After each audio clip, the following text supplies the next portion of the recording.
नमस्कार, मैं डॉक्टर अमरेंद्र पांडे। मैं आज आपके सामने लेजर्स से संबंधित जो पिछले 7 साल में मुझसे सवाल पूछे गए हैं, जो क्वेरीज हैं, उनका जवाब देने के लिए यहाँ पे उपस्थित हुआ हूँ। फिर से मैं बताना चाहूँगा कि सही हाथों में और सही लेज़र जो है वो पूर्णतः सुरक्षित है। अब हमारे पास 5000 मरीजों का डेटा है। लेज़र कारगर हैं, इसलिए हम अपने सेंटर पे अब लेजर्स का नंबर डबल कर चुके हैं। अब लगभग 12 लेजर्स हैं हमारे पास।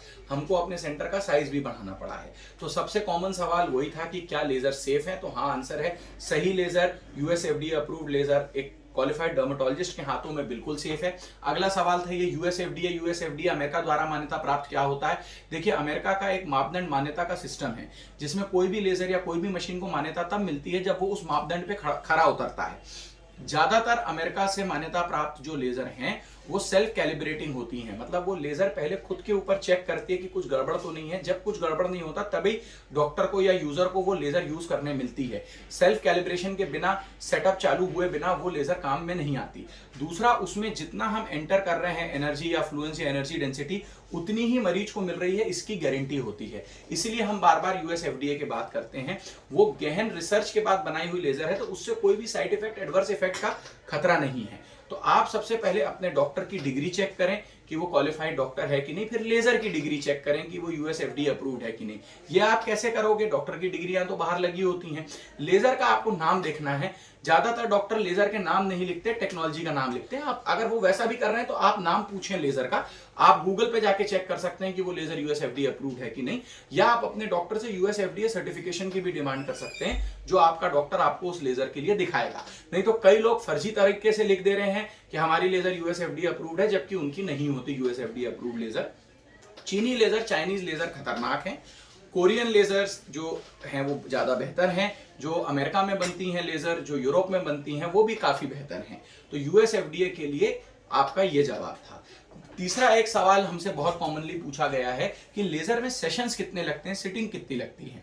कुछ लेजर हैं जैसे लेजर हेयर रिडक्शन या लेजर हेयर रिमूवल जैसा कुछ लोग बोलते हैं, उसमें नंबर ऑफ सिटिंग डिपेंड करती है आपके हार्मोनल प्रोफाइल के ऊपर। अगर आपको पीसीओएस है या कोई ऐसा रीजन है जिसके कारण आपके अनचाहे बाल बार बार आ रहे हैं, तो आपको 8 से 10 सिटिंग के बीच में लग सकती है, वरना 6 से 8 सिटिंग तो लगती हैं। और हर सिटिंग के बीच में 25 से लेके 30 दिन का इंटरवल होता है। कई बार हम 20 दिन में भी सिटिंग करते हैं, बट आमतौर पे 25 से लेके 30 दिन का।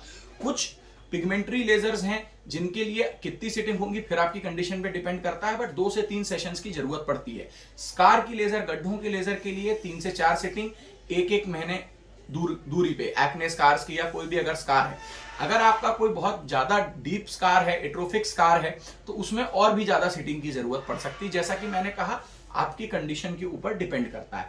टैटू रिमूवल में जो हम लोग टेक्निक यूज करते हैं, जिसमें हम एक बार में 2 से 3 बार की एनर्जी देते हैं, उसमें 2 से 3 सेशन की जरूरत पड़ती है। फिर वही बात, अगर बड़ा टैटू है, टैटू के आपके आर्टिस्ट ने ज्यादा डीपली आपका टैटू इंप्रेग्नेट कर दिया है, इंक कोई अलग टाइप की है, कोई दूसरा हैवी मेटल यूज हुआ है, तो आपके सेशंस थोड़े ज्यादा भी हो सकते हैं।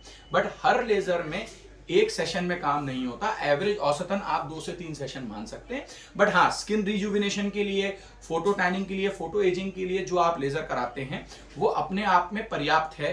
एक सिटिंग में जितना फायदा हुआ, अगर उस पर आप रुकना चाहते हैं तो आप रुक भी सकते हैं। एक और सवाल लोगों ने पूछा डाउन टाइम के बारे में। डाउन टाइम मतलब लेजर कराने के कितने दिन बाद तक हम बाकी काम नहीं कर सकते, या हमें इंडोर्स रहना पड़ेगा, या हमें चेहरे पे कुछ दिखेगा। देखिए, जो पिगमेंट्री लेजर्स हैं, Q switch India, nano second और पिको सेकंड, उसमें 0 डाउन टाइम है। उसमें कोई डाउन टाइम नहीं है। वो हम लोग लंच लेजर बोल सकते हैं, मतलब आप अपनी लंच ब्रेक में जाके लेजर लें और अपने काम पे वापस लौट जाएं। अगेन, आपकी जो हेयर रिमूवल लेजर है उसमें कोई डाउन टाइम नहीं है। क्रायोलाइपोलिसिस एनर्जी बेस्ड डिवाइस में कोई डाउन टाइम नहीं है। जो हमारे स्कार्स की लेजर होती हैं उसमें भी जो सबलेटिव आरएफ है, एमएनआरएफ है, उसमें डाउन टाइम ऐसा नहीं है। आप वो करा के अपने काम पे लौट सकते हैं, बट 1 से 2 दिन तक आपको थोड़े थोड़े मार्क्स दिखेंगे, जो कि कंसीलर से या सनस्क्रीन से कंसील भी हो सकते हैं। पुरानी जो टेक्नोलॉजीज हैं, जो CO2 है, अर्बियम याग है, अर्बियम ग्लास है, उनमें डाउन टाइम होता था कई बार 1-1 हफ्ते, 2-2 हफ्ते का। बट नई हमारी जो एनर्जी बेस्ड डिवाइसेस हैं, लेजर्स हैं, उनमें डाउन टाइम बहुत कम है, ना के बराबर है। वो भी सिर्फ स्कार वाली लेजर में। बाकी पिगमेंटेशन में, टैटू में, लेजर हेयर रिडक्शन में, फोटो एजिंग में कोई भी डाउन टाइम का आपको टेंशन नहीं है। आपको एहतियात क्या बरतनी है, इस पे लोग पूछते हैं। सनस्क्रीन का प्रयोग करना, वो तो वैसे भी करना चाहिए सनस्क्रीन का प्रयोग। तो इसके अलावा कोई बहुत खतरनाक एहतियात बरतने की जरूरत नहीं है। हम आपको सजेशन के तौर पे face wash, moisturiser, sunscreen, topical और भी चीजें देते हैं, बट अगर आप सिर्फ सनस्क्रीन का भी प्रयोग करें तो आपका काम चलेगा। इसके अलावा हमें आपसे कोई अपेक्षा नहीं रहती। आखिरी सवाल जिसको मैं आंसर करना चाहता हूं, जो बहुत लोगों ने पूछा, वो कॉस्ट को लेके है। तो देखिए, हर शहर की कॉस्टिंग अलग अलग रहती है। मैं अगर अपनी बात करूं तो मेरा कोई भी पेशेंट कॉस्ट को लेके कभी भी लेजर ट्रीटमेंट ना ले पाया हो, ऐसा नहीं हुआ है, क्योंकि हमारी आधे से ज्यादा लेजर्स में कोई कंज्यूमेबल्स नहीं है। 90% लेजर्स में कोई कंज्यूमेबल्स नहीं है, तो हम गरीब मरीजों की भी अच्छा पैकेज देके मदद कर देते हैं। लेजर ट्रीटमेंट बिल्कुल महंगा ट्रीटमेंट नहीं है। अगर आप सही डॉक्टर के पास पहुंचते हैं तो वो आपका बहुत कम खर्चे में, एक औसतन माने 2 से 5 हजार के अंदर में आपका लेजर का एक सेटिंग हो सकता है। मैंने एक बहुत काफी बड़ी रेंज दे दी, और गरीब मरीजों के लिए हम और भी सुविधाएं देते हैं। तो घबराइए नहीं, अपने क्वालिफाइड लेजर सर्जन के पास आइए। अगर आप जबलपुर आ सकते हैं तो मैं आपकी मदद करने के लिए हमेशा तैयार हूं। मैं जबलपुर में, मध्य प्रदेश में प्रैक्टिस करता हूं।